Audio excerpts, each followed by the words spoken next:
Veles used to be the industrial hub of Yugoslavia, but times have changed. The city now has a dubious reputation as the vice capital of Macedonia. The locals are not happy. Of course I don't like it. It's ruining the reputation of Veles. They're killers. Anyone who deals drugs is a killer.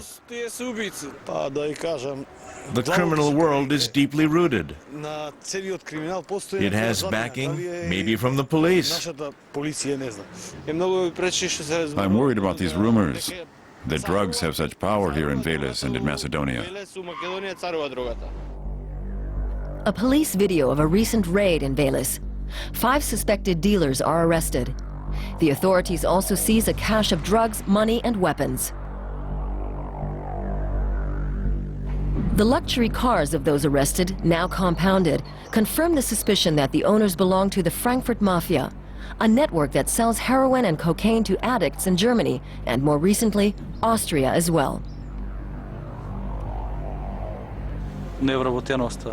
We're talking about a lot of people. Unemployment is a factor. For these people, it's just a way of earning a living.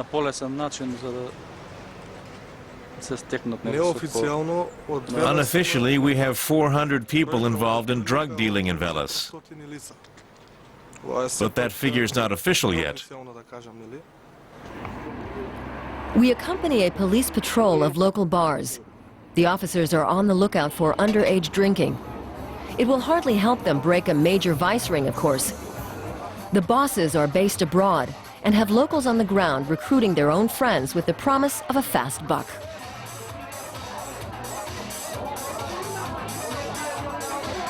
Sociology professor Ljubja Luchkov is aware of how those targeted are so easily led astray. 3 months ago, he set up an organization that helps affected youngsters and their families. Honest work isn't valued here anymore. There's no respect for the elderly, or for punctuality, or hospitality. All that counts is getting rich overnight. Getting rich overnight used to be out of the question here. The only way to earn a living was through hard work. Veles was home to factories that produced china, textiles, and fertilizer. One metalworking plant alone employed 2,000 people. But the breakup of Yugoslavia led to the closure of 7 big factories here. The unemployment rate is currently around 50%. What's even worse than the figure in itself is that around 80% of unemployed people are unskilled workers. That means they didn't even finish high school.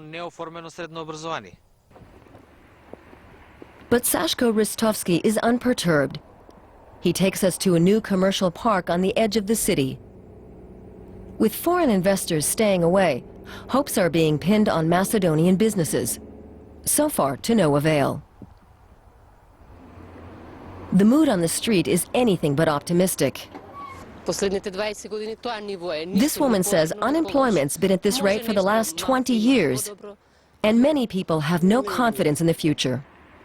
So the prospects for Veles are far from promising. As long as the status quo prevails, the drug lords will continue to exploit the bleak prospects facing the local youth.